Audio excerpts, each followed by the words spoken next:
Резолюция столының астында керек ашпай. Демирчен оқшып тұр біремін. Ұшы мұнау залда тұрған 70 депутатты қырып салсаңарлы. Атсаңар мен атып алғылачы, жамансыңар. Президент, қам менен баштадым жұмышыңды. Өкмет, бездейістеткен жамансыңар сілер. Сотқа бергіле мені, бұшырып жегіле мені. Но нельзя ж так делать, а? Қайранғанан бұрдыңа боксуик өлген қырғыздар дағы тартқылығын алды екен. Беріңді бекен байлап тұрып чыдағын. Өзіңдің зөкір ұлдарыңа, өзіңдің зөкір қыздарыңа. Өміріңерге қорқыныштық келгендер кеткіле. Республикадан шығып кеткіле. Мұнымдай бандиттік мемлекетте жашоого, иштөөгө болбой қалды. Зақым жел қалар, артыман жетпей, заманым қалар, барқыма жетпей. Ойылған көрдің түбінде чирип, ойларым қалар, қалқыма жетпей. Ойларым қалар, қалқыма жетпей.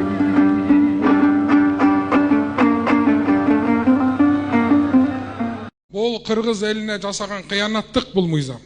Бұл саботаж. Бұл президентке қылған саботаж. Өкмет ушул мыйзамды кантип алып келдиңер? Ушул азыр коом сонун өнүгүп, коомдо бири-бирине болгондай ишеним, ынтымак, бийликке болгон ишеним күчөп оңдолуп келатканда бул саботаж мыйзамды эмне алып келесиңер, Алмазбек Акунжанович? Бул кандай кыргыз тилин билбеген класстан класска көчпөйт деген эртең элде бунт чыгат. Элде көтөрүлүш чыгат. Сонун мыйзамды өлтүрдүңөр да саясатташтырыпчы. Сонун мыйзамды эртең орус улутундагы депутат кантип келет? Немис улутунда өзбегі мейли, казагы мейли, түркмени мейли, түрк тилдүү элбиз. А орустар, немистер, башка улуттагылар кантип депутат болот? Алар эл эмеспи? Конституцияда жазылып турат. Кыргызстан жашаган элдери гана ошол өзөгүн түзөт мамлекеттүүлүктүн деп. Кыргыз эл бизде, башкасы эл эмеспи? Алмазбек Акунжанович. Гүлла Кожокулуна туура айтып атат. Бул баш мыйзамга кайсы? Биринчи, муну кантип өткөрдүңөр баш мыйзамга каршы мыйзамды? Бул деген бул мыйзам элге болгон саботаж. Мамлекеттүүлүккө коркунуч бул мыйзам. Эртең ошолор отуруп береби, баласы көчпөй калса? Отуруп береби? Эртең о немис депутат, орус депутат болуп калса, башкалар эмне дейт? Кантип болот бул? Кыргыз эле кыргызда депутат болуш керек да, дуңганы, орусу, башкасы болбош керекпи? Ошон үчүн бул мыйзамды артка кайтарыш керек. Анан бул мыйзамды жазгандын баарын жазалаш керек. Улумумарга жардам бериңиздер. Балдарыңыздар уурбасын. Дуаңыздар кабыл болсун. Аллахым жеңил сыноо берсин. Уулумдун кыйналып жашаганын каалабайт элем. Менин балам дагы балдардын катарында ойногонун каалайт элем. Алладан сурап, эч үмүтүм үзүлбөйт. Балам басып кетет деп ишенемин. Умар катуу орун менен күрөшүп жаткан кичинекей жигит. Ал кымбат дарылануу жана айыгууга мүмкүнчүлүк алуу үчүн сиздин жардамыңызга муктаж болуп турган учуру. Сиз берген ар бир сом Умарды дени сак жана бактылуу жашоого жакындатат. Сооп иш кылуу менен бирге Умарга ооруну жеңүүгө жардам бериңиз. Ар бир берген сомуңуз үчүн Аллах ыраазы болсун. Ким айтса ушул мыйзамдарды, статьяларды? Рахмат. Эми кыргыз тили, кыргыз мамлекетинде жашап аткандан кийин андан сырткары жогорку кеңешке депутат болом дегенден кийин мен ойлойм кыргыз тилин билиш керек.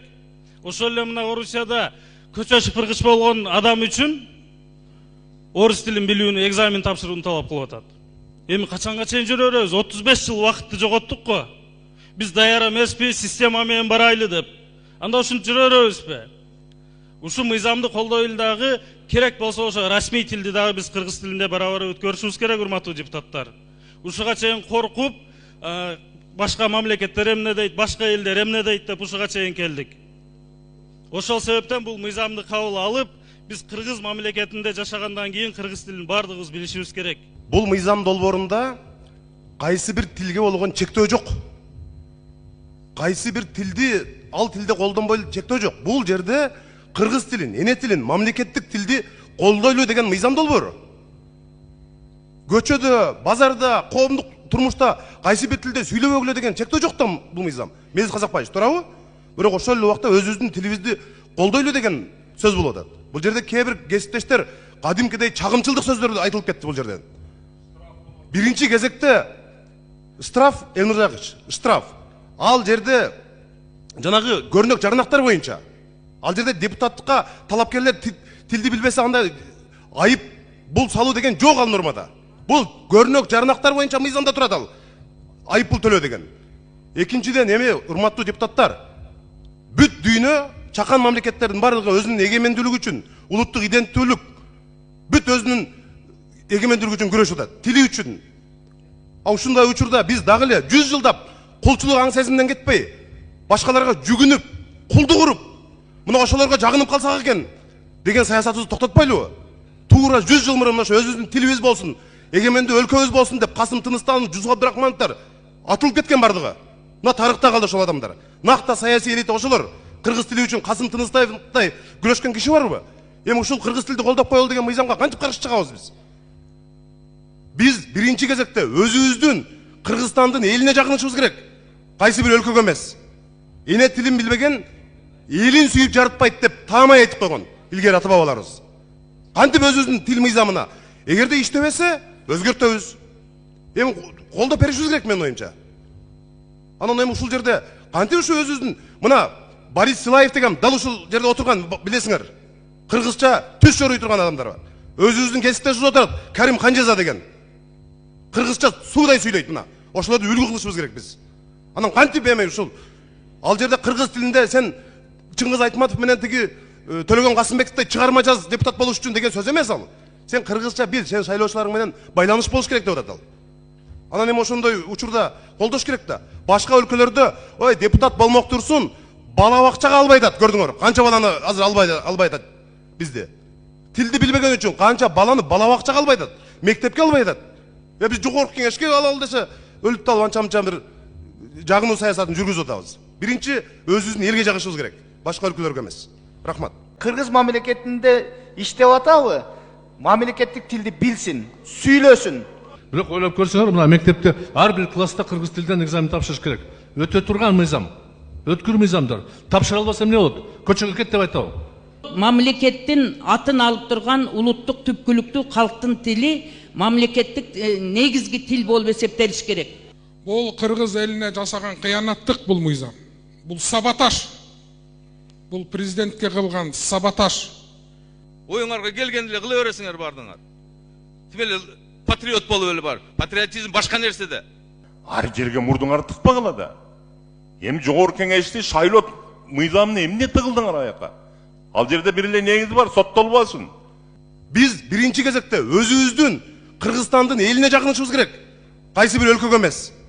Эне тилин билбеген элин сүйүп жарытпайт деп таамай айтып койгон илгери ата бабаларыбыз. 2023 жылы мамлекеттик тил жөнүндө конституциялык мыйзам кабыл алынган. Анан ошол мыйзамдын талабы боюнча аракеттеги 7 конституциялык мыйзамга жана 11 мыйзамга жана 1 кодекске шайкеш келтирүү максатында тиешелүү өзгөртүүлөрдү киргизүү тууралуу мыйзам долбоорунун 2 мыйзам топтому сунушталып атат.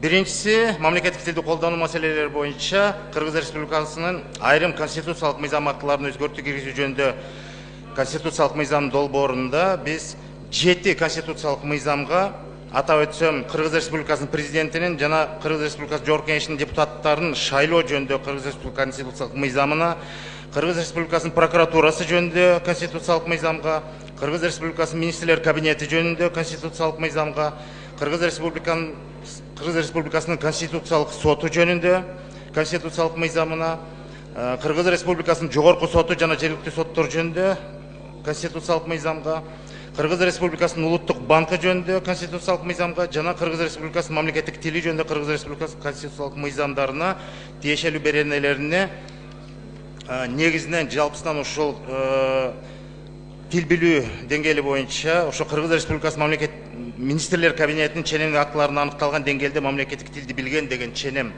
сунушталып атат. Ал эми мамлекеттик тил жөнүндө конституциялык мыйзамга бир нече беренелерге сунушталып атат. Билим берүү чөйрөсүндө мамлекеттик тил 17-чи берене. Бул жерде мектепке чейинки билим берүү уюмдарына жалпы билим берүү уюмдары деген сөздөр алмашылып атат, аталыштары боюнча. Анан үчүнчү беренеде жалпы билим берүү уюмдарына кыргыз тили боюнча жазуу жана ооз эки түрүндө көчүрүү бүтүрүү экзамендери орто жана жогорку кесиптик билим берүү уюмдарына кирүү жана бүтүрүү экзамендери ал эми башталгыч кесиптик билим берүү уюмдарына бүтүрүү экзамендери милдеттүү түрдө киргизилет деген берененин бөлүгү ушу бир аз өзгөртүлүп атат. Рахмат. Экинчиси деле ушул да. Экинчиси 11 мыйзам анан кодекс. Ушул. Эми урматтуу депутаттар, мындай да, мен дароо эле айтып коеюн, бул мамлекеттик тилге биз астейдил көңүл бурушубуз керек. Анан башка улуттар көп улуттуубуз, анан буну карашыбыз керек деп жүрүп, биздин мамлекеттик тилдин акыбалын бүгүн көрүп атасыңар. Өтө кейиштүү. Биз катуу талап кылышыбыз керек бардыгынан. Качан мамлекеттик тилди өнүгөт? Биз башкаларга жакшы көрүнөбүз деп, популист болуп, убактылуу бир упай топтойбуз деп жүрүп мына ушуга келдик да. Ошончо кыргыз мамлекетинде жашап атабы? Кыргыз мамлекетинде иштеп атабы? Мамлекеттик тилди билсин, сүйлөсүн. Туурабы? Анан кийин эч кандай кошоматтын кереги жок бул жердечи, жакшы көрүнүштүн. Андыктан Мелис мырза, биз бул мыйзамды толугу менен колдошубуз керек. Керек болсо күчөтүшүбүз керек, талаптар болуш керек. Эмне үчүн башка элдер өзүнүн тилин коргоп атат, керек болсо бала бакчага чейин билсин деп атат. А эмне үчүн биз башкаларга жакшы көрүнүп отурушубуз керек бул жерде?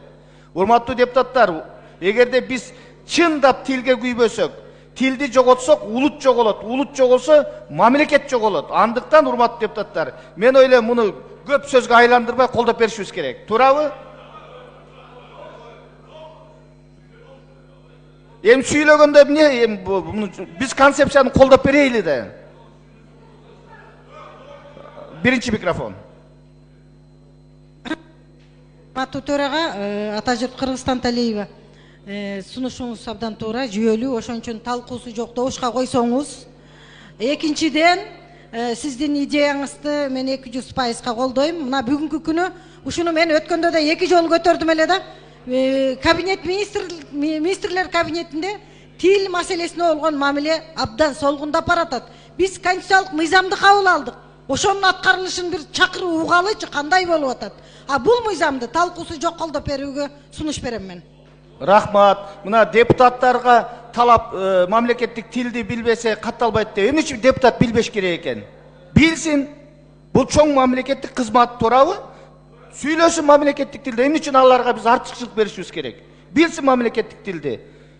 Үчүнчү микрофонуңузга Касымович. Рахмат. Бүгүн мен, конечно, сүйлөшүм керек. Бирок айла жок сүйлөйм. Урматтуу төрага, урматтуу Тургунбек уулу Нурланбек мырза, жогорку кеңеш биз баарыбыз 90 депутаттан турат. Сүйлөгөнгө ар бир депутаттын укугу бар. Ар бир өзүнүн пикирин айтат. Мисалы үчүн, сиз айткан талапка бирөө да каршы эмес мамлекеттик тилге. Бирок аны кантип жетиш үчүн, мыйзамды бузбай жетиш үчүн аны айтышыбыз керек да. Жөнөкөй мисал, кантип Жолдош Мусуралиев жанакы инспекция по контролю болот. Штраф сала турган кантип болот ал? Эгерде бизде расмий түрдө болсо, мүмкүнчүлүк болсо, мыйзамда аны жокко чыгарып кандай болот?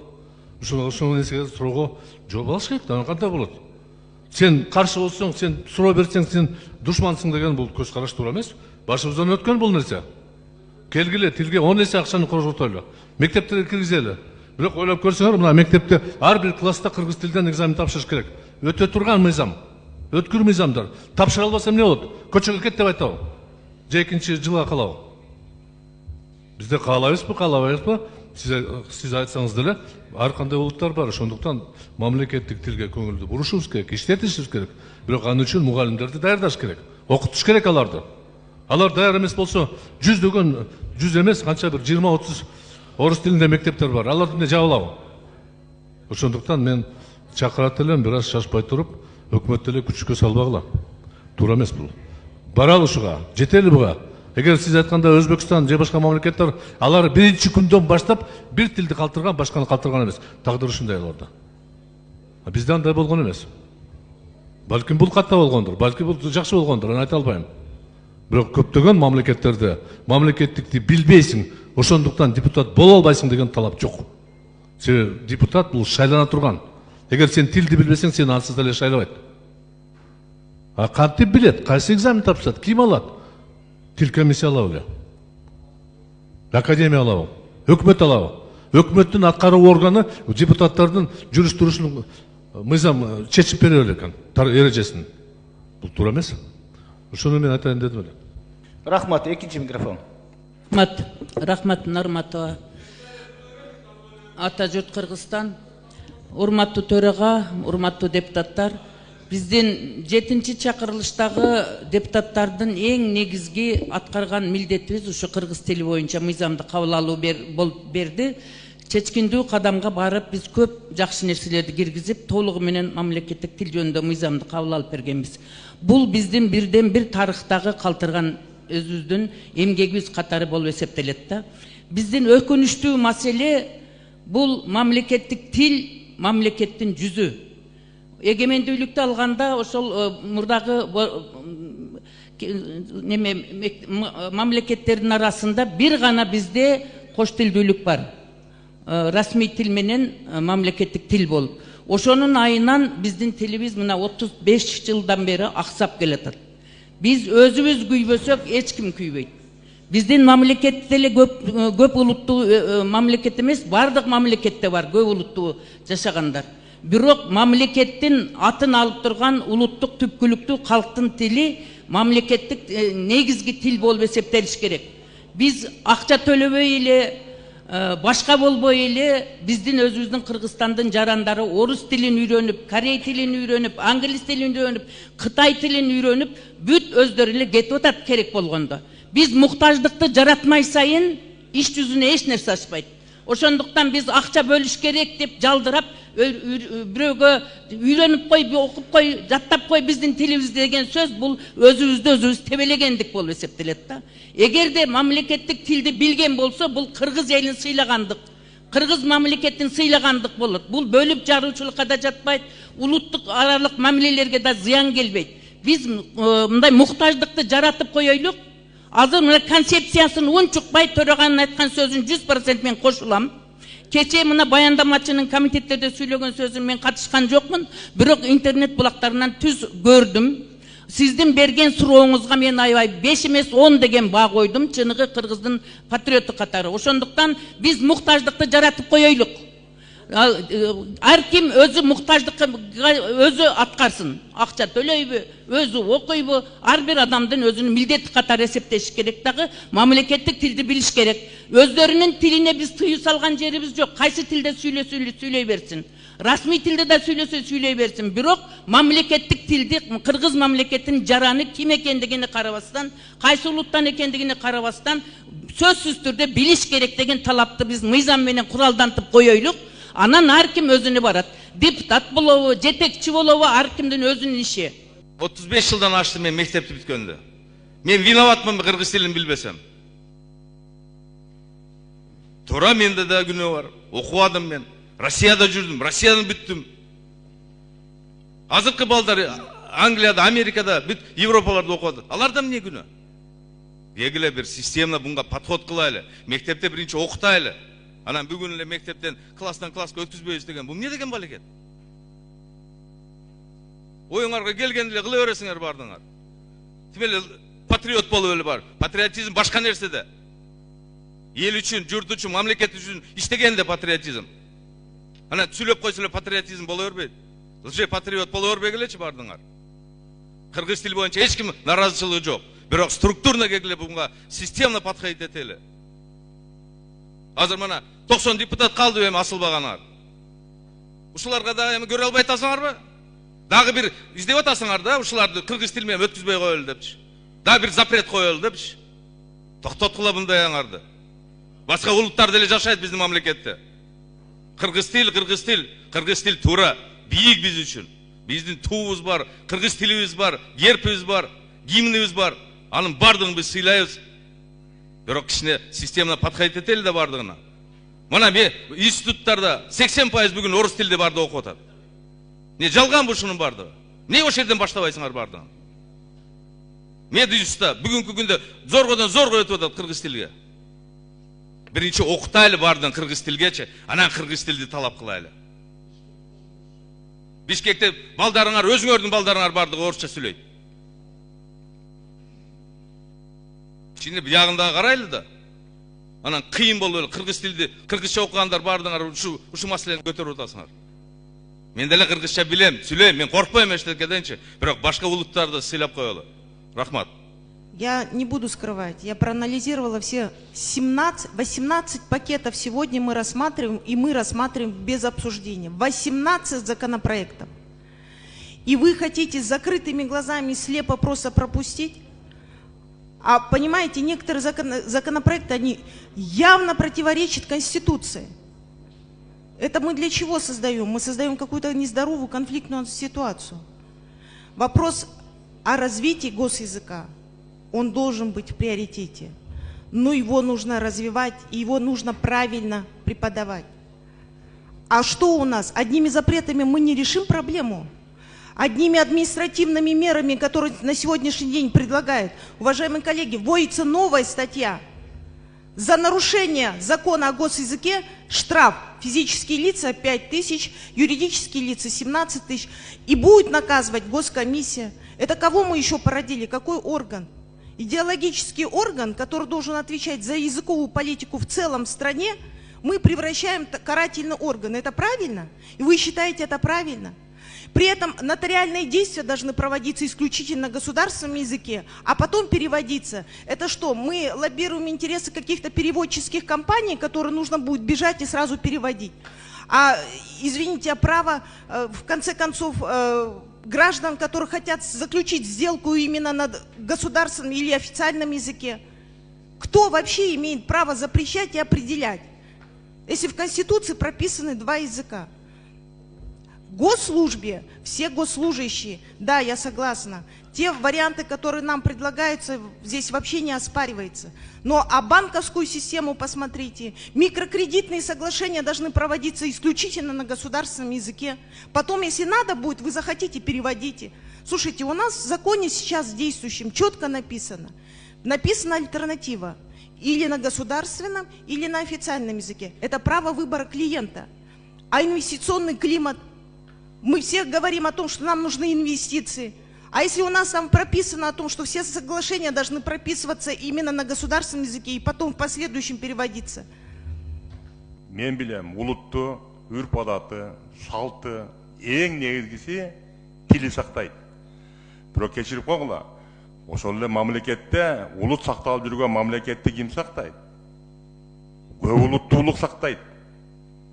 Мен айтам, биз мамлекет айрыкча мына 7 чакырылыш келгендерибиз биз жазалоого өтүп алдык. Ар нерсени жазалоо жолу менен чечпейт. Тилди билбей койсоң класстан класска көтөрүлбайсың, тилди билбей койсоң штраф салынасың, ана тилди билбей койсоң депутаттыкка барбайсың. Аны эмне башка жолу жокпу? Мен өткөндө комитетте 1 жыл мурун талкуулаганда, мо тил мыйзамын өткөрүп берип атканда мен айткам аябай жакшы сөздөрүм. Мен азыр кайталагым келбейт. Бирок бир эле нерсе, элдин тандоосу бар. Элдин тандоосу болуп аткан жерге эмне кыласыңар силер кийлигишип? Эл англис тилин сүйлөгөн адамдыбы, жогорку билимдүү адамдыбы өздөрү тандайт. Силер аяка түшүп кеттиңер, аяка түшүп көтөрүлүп кеттиңер. Кечирип койгула тил комиссиясы. Штрафтарды эмненин негизинде аласыздар? Мен тилди колдойм. Менин дагы бир айтам, мен тилим кыргыз тили, мен кыргыз болуп жаралганыма кубанам. Ар дайым буну айтып келем. Бирок ошол учурда мына системный деп Бакыт Сөнөч айтып кетти, кичине оюн жеткире албады. Ар жерге мурдуңарды тыкпагыла да. Эми жогорку кеңешти шайлоо мыйзамына эмне тыгылдыңар аяка? Ал жерде бир эле негиз бар, соттолбосун. Соттолугу болбосун, аны эл тандайт, аны тил комиссиясы тандабайт. Аны ошол жердеги округга бөлүнгөн ошо округдагы адамдар тандайт. Керек болсо сабатсыз бир итибайды тандап алсын, ал өздөрүнүн тандоосу. Айтып атышпайбы, байды тандады, кембагалды тандады, аны эл тандайт. Ага кийлигишкенге биздин акыбыз жок.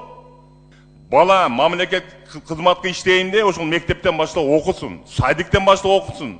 Ата энелери ошонун аркасынан чуркасын тилди билсин деп. Мамлекеттик кызматка тилди билбеген адамды албагыла, туура мейли ага. Мына шайлана турган кызматтарга эмне кийлигишип кеттиңер? Рахмат. Урматтуу депутаттар, азымда бул комментарий эмес, мында толуктоо үчүн Жанар Куланович абдан туура айтты. Бала бакчага, мектепке албай жатат. Караңыз, окуңуз. Каерде ошол жерде экен деп сурабай, мен жок. Бакыт Сөөнч, окуңуз, кайсы мамлекет экенин азыр көрөсүз. Урматтуу депутаттар, бала бакча мектепке албай жатканда жогорку кеңештин депутатына талап бул туура эле. Эч ким каршы эмес. Каалаган тилинде сүйлөсүн. Мейли англисче, мейли орусча, мейли немисче. Бирок кыргыз тилди билиш керек да. Добушка коем, урматтуу депутаттар, эми бул жерде концепциясын колдоп берейли. Андан кийин парламенттик угуу өткөрөбүз. Жана кемчиликтердин бардыгы жоюлат экинчи окууда. Аша чапкан эч кандай болбойт. Бардык улуттар өз тилинде сүйлөйт. Эч кимди айып пулдар менен чектебейт. Бирок кыргыз тилин билүүгө милдеттүү. Бүт бардыгы каалаган өзүнүн тилинде биле берсин, сүйлөй берсин. Канча тил билсең ошончо адамсың дейт. 10 тил, 100 тил билсин. Бирок кыргыз тилин билиш керек. Урматтуу депутаттар, 72 депутат каттоодон өттү. Аталган мыйзам долбоорун биринчи окууда добушка коем. Добуш бериңиздер. Комитеттин чечимин окуп коюңуз, кечирип коесуз. Урматтуу депутаттар, урматтуу төрага, комитеттин чечими. Мамлекеттик тилди колдонуу маселелери боюнча Кыргыз Республикасынын айрым конституциялык мыйзам актыларына өзгөртүүлөрдү киргизүү жөнүндө Кыргыз Республикасынын конституциялык мыйзам долбоорунун концепциясын жактыруу жана аны комитеттин сын пикирлери, сунуштарын эске алуу менен биринчи окууга жогорку кеңешке сунуштайбыз. Рахмат, 72 депутат каттоодон өттү. Урматтуу депутаттар, аталган мыйзам долбоорун биринчи окууда добушка коем, добуш бериңиздер.